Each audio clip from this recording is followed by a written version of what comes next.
Bismillahirrahmanirrahim. Alhamdulillahilladzi khalaqa as-samawati wal ardh wa ma bainahuma fi sittati ayyamin thumma istawa 'alal 'arsy. Asyhadu an la ilaha illallah wahdahu la syarika lahu wa asyhadu anna Muhammadan 'abduhu wa rasuluh wa nusalli wa nusallim 'ala rasulillah wa 'ala alihi wa sahbihi ajma'in.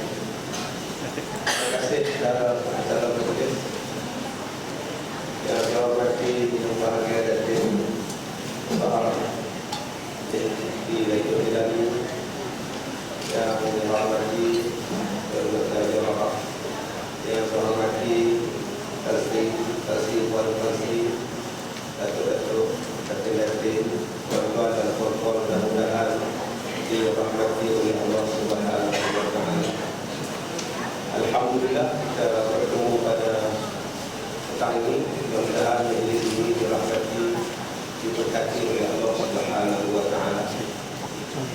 Alhamdulillah.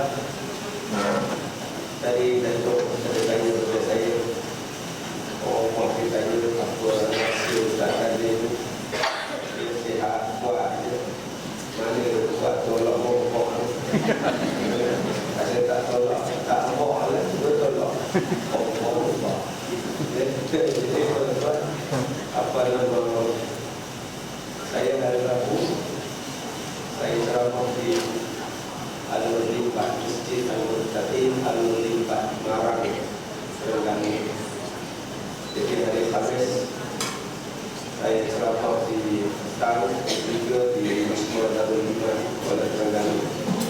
Dan malamnya Khamis malam Jumaat saya ceramah di dataran Permata Perang Takir.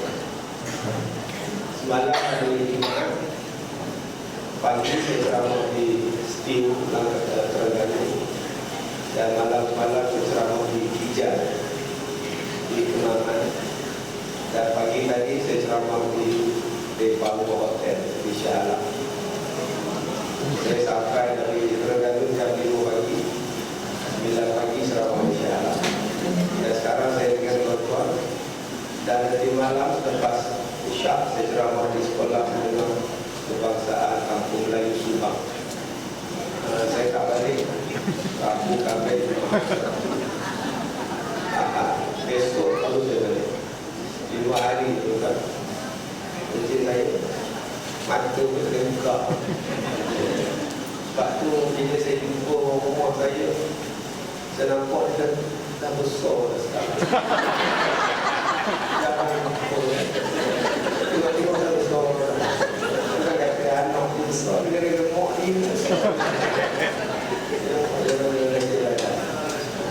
Jadi tuan-tuan yang dirahmati Allah, Allah suka tanya saya macam mana tak maintain. Saya tak ada makan supplement. Tuan-tuan jangan ajak saya makan supplement itu, kayu ni, kayu itu, tak ada. Kita tengok anak kereta saya, nombor 1 ada mandi lupa. Itu biasa. Asal ada, asal habis beli, asal beli habis. Okey, ada madu lembok. Cara saya minum madu lembok, saya ambil madu lembok, saya campur dengan ais kuah, kacau-kacau itu saya punya dan minum madu lembok. Yang kedua, abadu sauda. Ya, dalam kereta saya juga ada abadu sauda. Sama ada yang bentuk minyak, dalam minyak saya spray dalam terus. Ada yang pil. Yang ketiga yang saya makan ialah oat. Oat saya tak tinggal pagi dan petang, dan saya tak makan malam.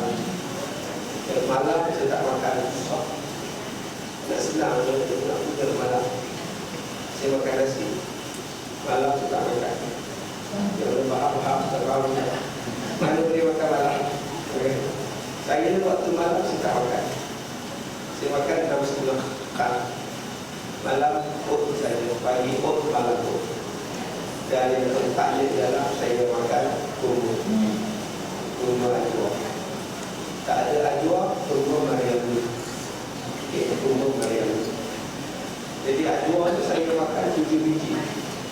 Sebab Rasulullah kata orang yang makan kurma ajwa 7 biji sehari Dia dapat mengelakkan keracunan asid dalam badan, melancarkan darah, stabilkan darah. Jadi saya makan apa yang Rasulullah kata, saya ikutlah. Jadi 7 biji dia kakak sendiri. Kalau ibu makan kurma ajwa itu, ya insyaAllah kanser tak ada darah elok. Kalau yang tak boleh senang saja, yang tak mengandung senang lagi. Cuma kita ni untuk orang lelaki, kalau makan kurma ajwa ni banyak sangat, risiko dia ialah botak. Itu risiko untuk orang yang makan ajwa banyak sangat. Jadi sebab dia mahal.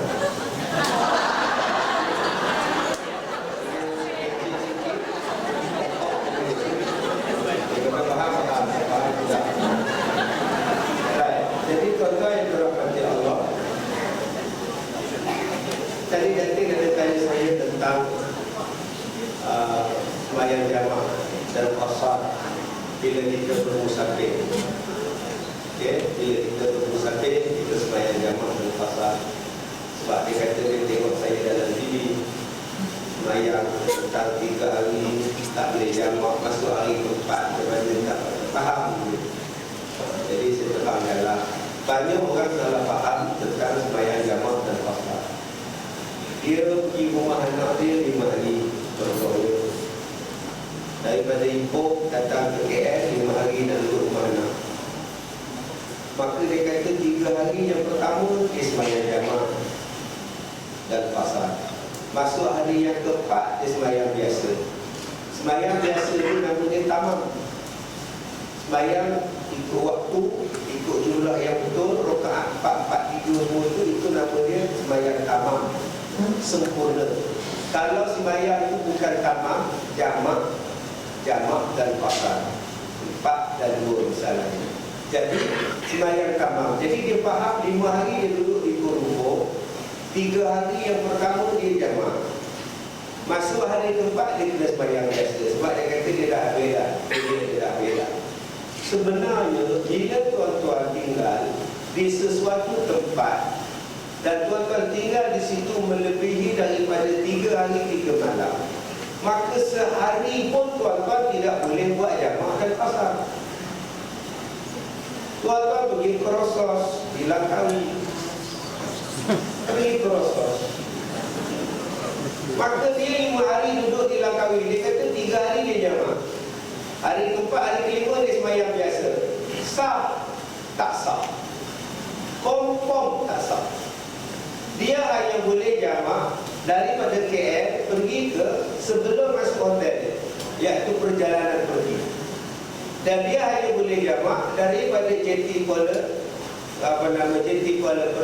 Langkawi, perjalanan dia sampai ke KL.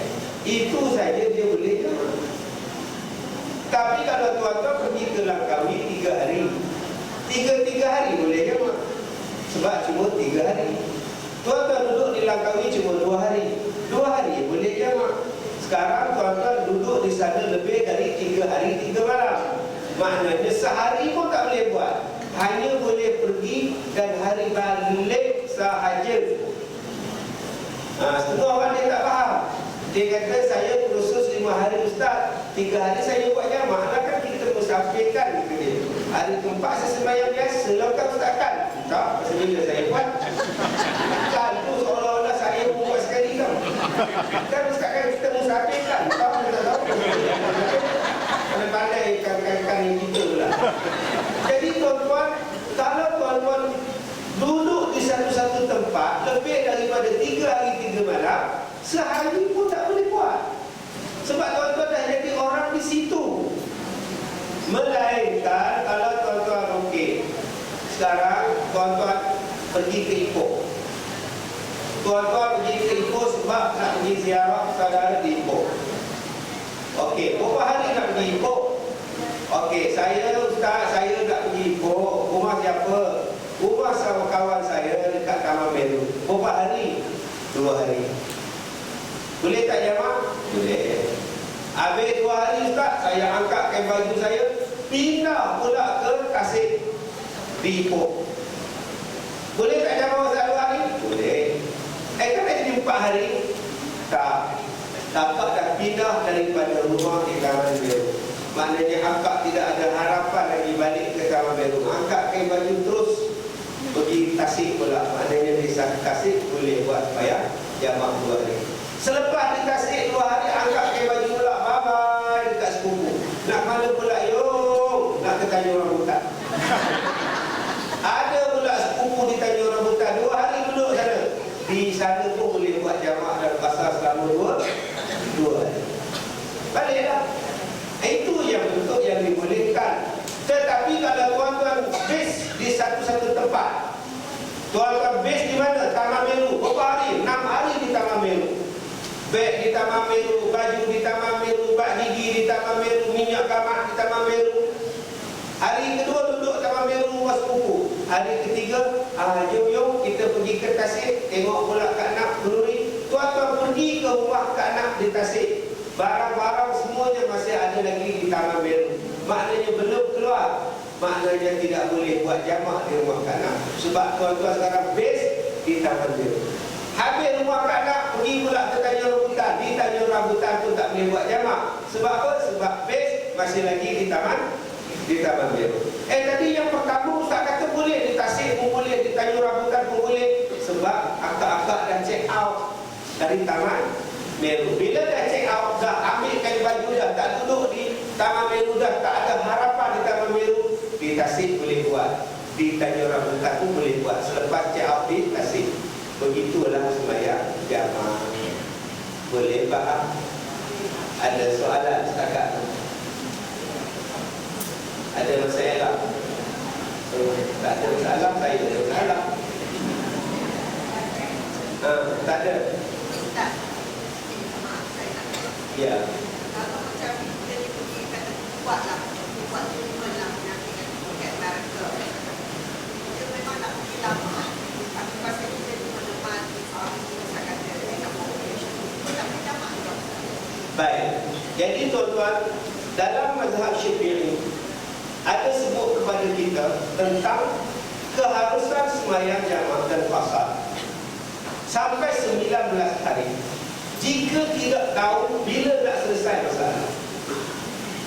Contoh sendiri. Tuan-tuan ini ada tanah dekat dengan Kuala Lumpur. Bukanlah di Keramat. Ada tanah di Keramat. Nak jual tanah, geran tak ada. Cari seluruh rumah tak jumpa geran. Pergi ke pejabat hukum dan pemetaan, minta. Makcik kena pergi ke Kuala Lumpur. Makcik kena pergi ke Ipoh. Di Ipoh saya ada geran original. Ibu pejabat dia di Ipoh. Pergi ke sana. Maka akak-akak pun naik kereta dengan abang-abang naik kereta nak cari geran. Bila sampai di Ipoh, pegawai ukur kata, makcik datang petang sikit, insyaAllah dapat petang nanti. Bila datang petang, pegawai ukur cakap, Allah, kami tengah ukur makcik, datanglah besok, maka boleh buat jemaah. Datang besok, pegawai kata, makcik minta maaf lah, pegawai yang ukur semalam cuti pula. Datang besok makcik ya.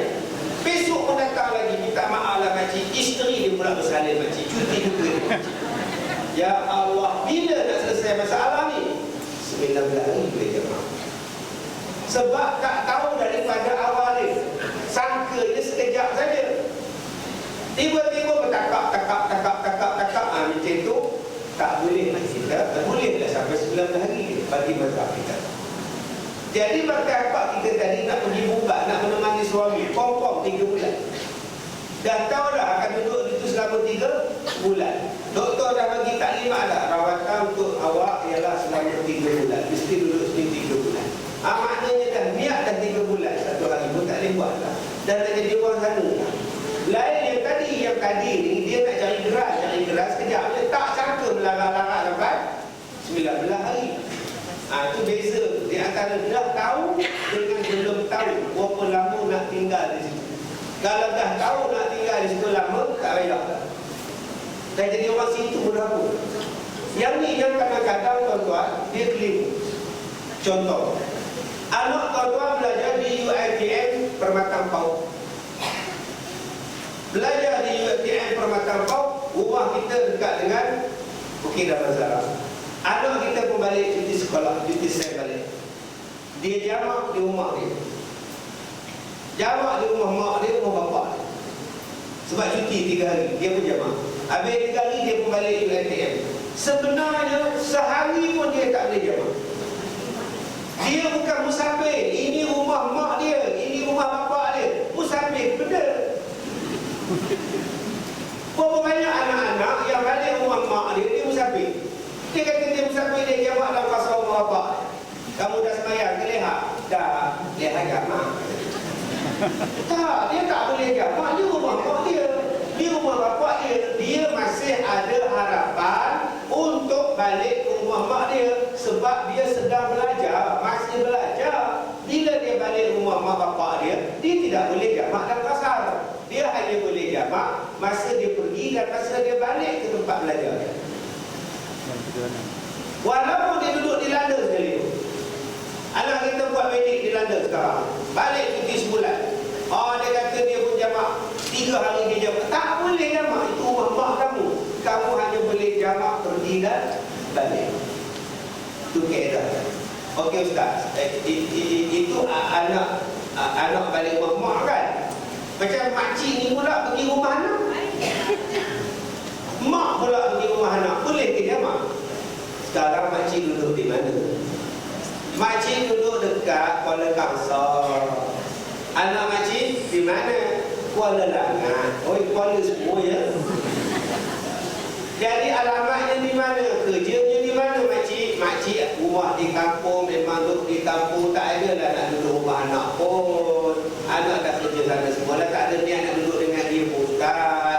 Makcik ada kebun tetap makcik sendiri. Ada semua ayah intik semua ada. Makcik usaha makcik bela Ustaz. Sebab makcik buka Ustaz nak kamu ayah Ustaz. Memang tak ada harapan nak pindah Kuala Langat. Kalau begitu berapa hari makcik nak duduk rumah anak makcik di Kuala Langat? 2 hari je Ustaz, boleh ya mak. Anak sendiri Ustaz, makcik takkan duduk rumah dia. Makcik takkan ada harapan duduk rumah dia. Maka makcik buatlah jamak. Okey, kalau makcik duduk 5 hari Ustaz, sehari pun tak boleh buat. Sebab makcik dah jadi orang situ. Maknanya kalau kita nak pergi rumah anak Ustaz, kita mesti duduk 2 hari Ustaz kan? Mudah. Boleh jamak kan? Dia lebih dari itu, tak boleh jamak. Okey Ustaz, saya bila mahu cakap ya Ustaz, kita mahu cakap Ustaz. Saya ada dua isteri Ustaz. Seorang di KL, seorang di Ipoh. Saya memang kerja di Ipoh, saya memang kerja di KL lah, saya bisnes di KL. Jadi isteri pertama saya di KL lah. Jadi soalan saya, bila saya pergi ke rumah isteri saya yang kedua di Ipoh, boleh tak saya jamak di rumah isteri saya yang kedua di Ipoh? Tak boleh jamak. Itu rumah isteri awak. Tapi saya punya base. Saya punya base di KL Ustaz. Ya, base kamu di KL, base pun kamu di sana. Sini base, ada basement. Jadi dua-dua kali jamak lah. Itu pun rumah kamu, ini pun rumah kamu. Tapi saya jarang duduk sana. Itu pun rumah kamu. Bukan kira jarang duduk atau selalu duduk. Itu rumah siapa? Rumah saya. Rumah saya saja. Tapi Ustaz, rumah tu nama isteri saya Ustaz. Isteri itu siapa punya? Saya punya. Kamu punya. Dia tak jamak juga di rumah isteri muda dia. Astagfirullahaladzim, sabar je lah. Itu rumah isteri awak, ini pun isteri awak. Duduk tak boleh jamak. Tapi Ustaz, saya duduk 2 hari Ustaz. 2 hari pun tak boleh jamak. Itu rumah awak. Faham? Tapi Ustaz, tak ada tapinya. Duduk je dulu. Ini yang jadi masalah kita ni tuan-tuan. Kita nak ikut pelengkap kita. Ikut pelengkap. Jadi persoalan tentang jamak dan pasar, kadang-kadang orang suka ambil ringan. Ya, saya pergi ke Terengganu. Ada orang tanya Ustaz, kawan saya jamak maghrib dengan isyak, jamak taklim. Betul dia tak soal saya Ustaz. Masalahnya apa? Dia sembahyang maghrib 2 rakaat, isyak pun 2 rakaat.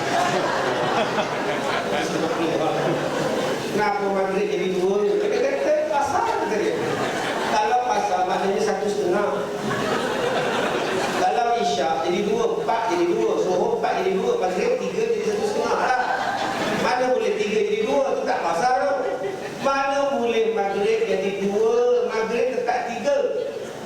Nak buat tapi tak pandai. Okey Ustaz. Ya, saya nak pergi Langkawi. Buat apa? Cari rumah ajaib. Jadi boleh tak saya jamak di sana Ustaz? Boleh. Saya nak pergi ke Langkawi Ustaz. Buat apa? Mandi pantai. Boleh jamak tak? Boleh. Tapi bukan maksiat Ustaz. Maksiat apa benda itu? Maksiat itu Ustaz. Saya nak ke Langkawi. Buat apa? Sekolah. Yang itu apa maksiat? Awak nak hendak putih mandi. Itu apa maksiat? Sekarang ni awak yang nak pergi mandi. Ngatak je lah. Ya Ustaz, tapi sebenarnya tempat saya mandi tu Ustaz, saya pergi mandi di Port Dickson Ustaz, ada 4 pelancong Ustaz, tak pakai berapa Ustaz. Itu dia punya pasal lah, jangan awak tengok dia sudah lah. Niat yang paling penting sekali ialah jamak dan rasa ini ialah niat. Saya pakai serban, saya pakai jubah, janggut sejemput, tasbih begini, duduk dalam ekspres. Subhanallah, subhanallah, subhanallah. Ustaz nak mana Ustaz? Aku lupa. Buat apa? Dating. Subhanallah. Walaupun pakai serban, pakai jubah, tasbih begini tuan-tuan. Begini apa? Nak dating. Tak boleh jamak dan fasad. Sebab niat saya nak jumpa makhluk saya, nak dating dekat Sungai. Nak tengok tanda apa yang ikan. Tak boleh. Walaupun saya pakai jubah, saya pakai semua jeans, pakai baju t-shirt. Nak mana Ustaz? Nak ke hospital. Opak saya sakit, nak ziarah dia di IGN. Oh begitu. Saya boleh jamak. Saya boleh jamak. Tiba-tiba makhluk sebelah saya tanya tadi, awak nak ke mana? Kita nak ke IGN. Tengok opak. Mana murah. Dapat makhluknya.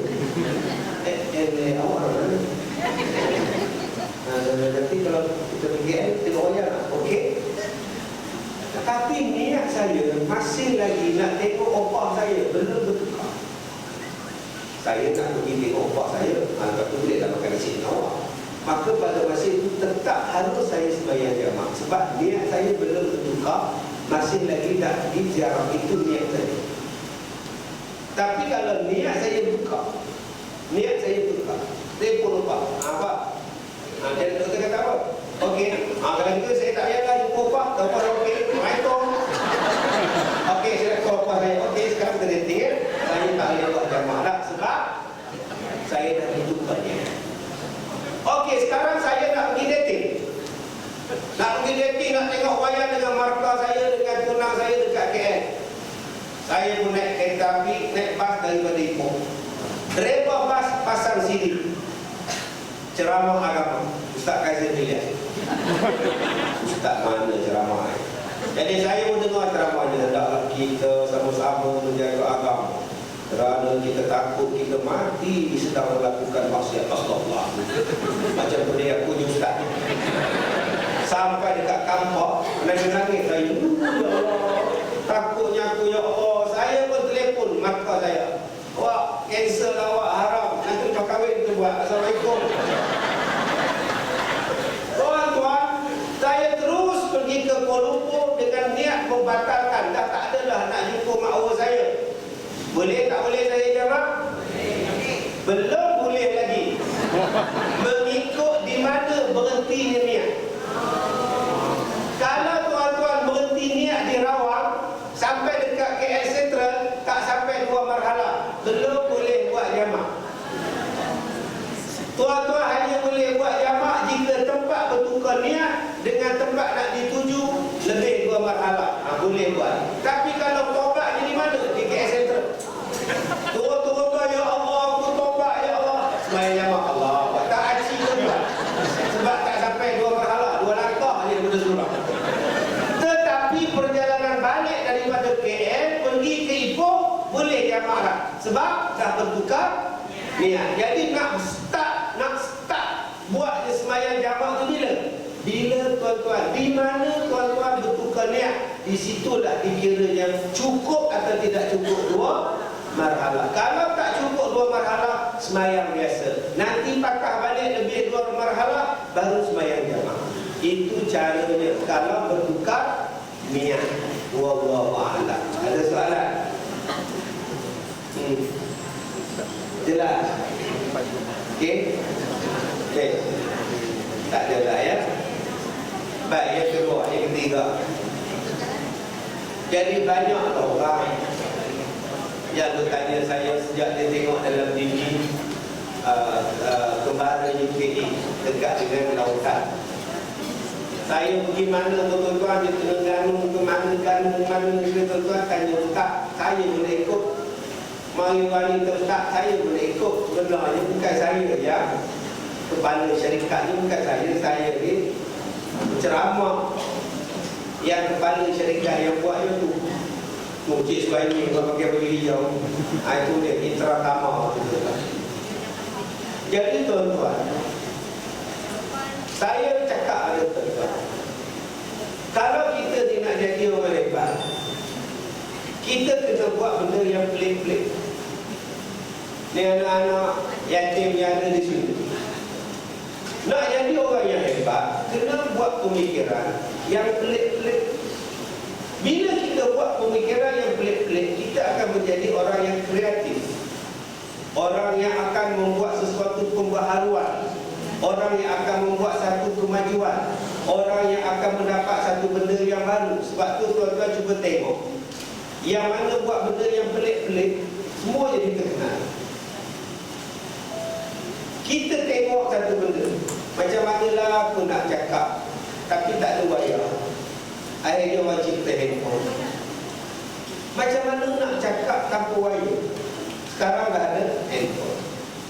Sekarang kita naik kereta, malasnya aku nak pulas kunci kereta. Macam mana aku nak hidupkan enjin tanpa pulaskan switch?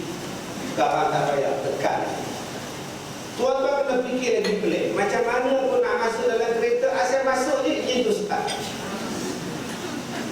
Terus sejuk ekor. Yang ini tuan-tuan tidak ada halangan. Sebab Allah Ta'ala sebut dalam surah Luqman, Alam tara anna Allah sakhara lakum ma fis samawati wa ma fil ardh. Dan tidakkah kamu lihat bagaimana kami mudahkan urusan kamu di langit dan di bumi? Dalam ayat ini tuan-tuan terang-terang Allah Ta'ala sebut urusan kita di langit dan urusan kita di bumi semakin hari semakin mudah. Tuan-tuan nak jadi maju, tidak ada halangan. Manusia akan sentiasa berpikiran maju. Sebab itu hidup kita makin lama makin senang. Dulu nak tumbuk sampah, cuma cari batu. Sekarang tak payah, blender. Dulu nak masak, nak cari santan, Masya Allah, cari buah kelapa, umpat kelapa, belak kelapa, mesin pabuk kelapa, ramai kelapa. Sekarang tak payah, punya senang. Dulu nak masuk kain, junjung di kepala kain, mula-mula junjung di sini, begini mau pergi di sungai masuk kain. Datang pula duduk atas kepala pula, oi ya, masuk kain. Sekarang tak payah masuk kain, semua masuk dalam mesin. Tekan tok-tek, bye-bye, putih. Subhanallah, semakin lama semakin senang. Dulu nak tengok televisyen, Masya Allah, televisyen bersuara meja, ada pintu lagi, kunci lagi dulu, hitam putih je color. Nak bagi warna-warni ambil plastik biru, tak, warna-warni tinggi. Ya Allah, sekarang TV tuan-tuan, gambar remote boleh keluar. Pakai spek mata, kocok opak. Punya canggih ni tuan-tuan. Dulu kalau nak ubah channel, kena pergi dekat ubah channel. Sekarang tak payah, remote. Kalau tak ada remote, ambil galak je. Punya canggih tuan-tuan, yang itu boleh berubah. Kemodenan, kemajuan boleh berubah. Apa-apa pun berubah banyak. Cuba tengok tudung masing-masing. Dulu tudung je, selendang je, tipis je selendang. Nyonya muda tak saja. Mari zaman 80-an tudung Makcik Daud, sudah karipak pusing dia tak. Itu tudung Makcik Daud, dia membeli karipak kaki dia. Kalau kurang pergi tudung ni kat sini, tengah-tengah makan tudung ni terbuka pin, terjuntai terbuka balik. Itu zaman 80-an. Datang zaman 90-an, tudung ada paku di depan. Pusing-pusing lebih sedepul.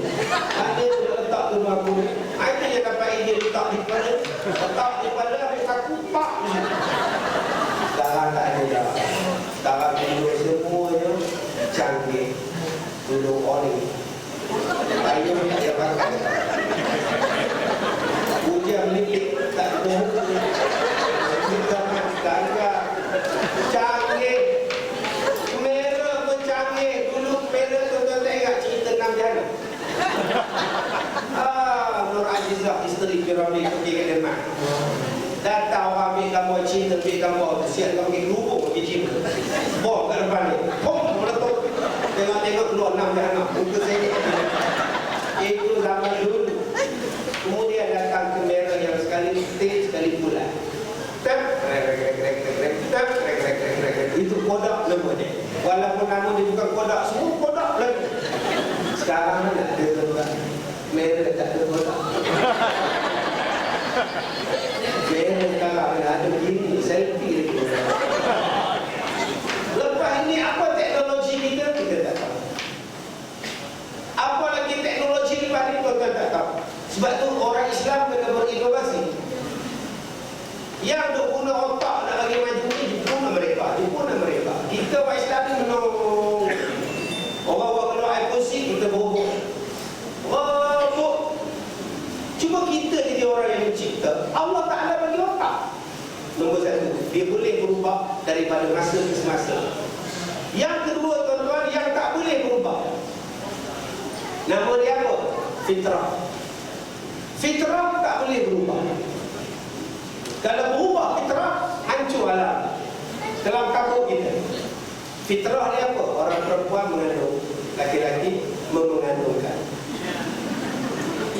Akak-akak jangan nak cuba ubah. Saya lakukan inovasi dah. Laki-laki mengandung. Tobatlah, tak boleh.